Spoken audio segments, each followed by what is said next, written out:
राम मित्रांनो, आज म्हटलं थोडंसं नवीन ट्राय करा. म्हटलं घरी बसू बसू काय रे असा रिकामटेकडे झालो आहे, काही काम तर नाही आहे. तर म्हटलं चला आपण आज थालपीठला बनवूया. तर ह्याला काय म्हणता तुम्ही कमेंटमध्ये सांगा मला. तर मी आज थालपीठला बनवायला शिकणार आहे मम्मीकडून. तर चला आपण आता बनवायला सुरुवात करूया. आता मम्मी मला दाखवू राहिली बनवून, तर मी ट्राय करणार आहे. तर आता मम्मीचे बनवून झाल्यानंतर मी ट्राय करतो कसं बनन कसं नाही माहिती नाही. तर बघूया. तर मित्रांनो आता मी ट्राय करतो आहे. हे बघू शकताय तुम्ही. आता हे आपण डाळीचं पीठ काय असेल ते आता त्याच्यावर टाकणार आहे.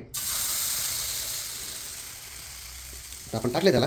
आता आपण थोडंसं मम्मीने जसं सांगितलं तसं मी त्याला शेप देऊन पाहतोय. ती गोष्ट वेगळी मला जमत नाही आहे, पण ट्राय करना तो मेरा काम है. कब तक फुकट का खाऊंगा. बाहर जाना है, कुछ काम करना है, तो ये करना पड़ेगा, सीखना पड़ेगा. नीट नागाशी तयार नाही झाला पण बनवला आहे तरी. तर मित्रांनो आता हे मम्मीने सांगितल्याप्रमाणे आपण तेल टाकून घेतलंय. असं वाटू राहिले मी मम्मीचं झाल्यानंतर मी स्वतःचं चॅनल सुरू करतो रेसिपीचं. जे रेसिपी पाहून लोक जेवण करतील माहिती नाही, उपाशी मरतील हे नक्की होणार.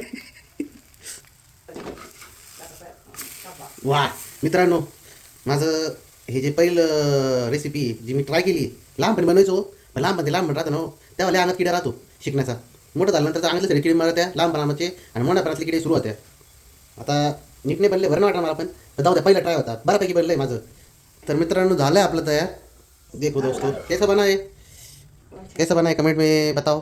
चांगलं वाटतं तर नाही पण मग बऱ्यापैकी बनलं आहे तिथे सांगू शकताय. तर आता आपण हे दह्यासोबत खाणार आहे. चलो खाते.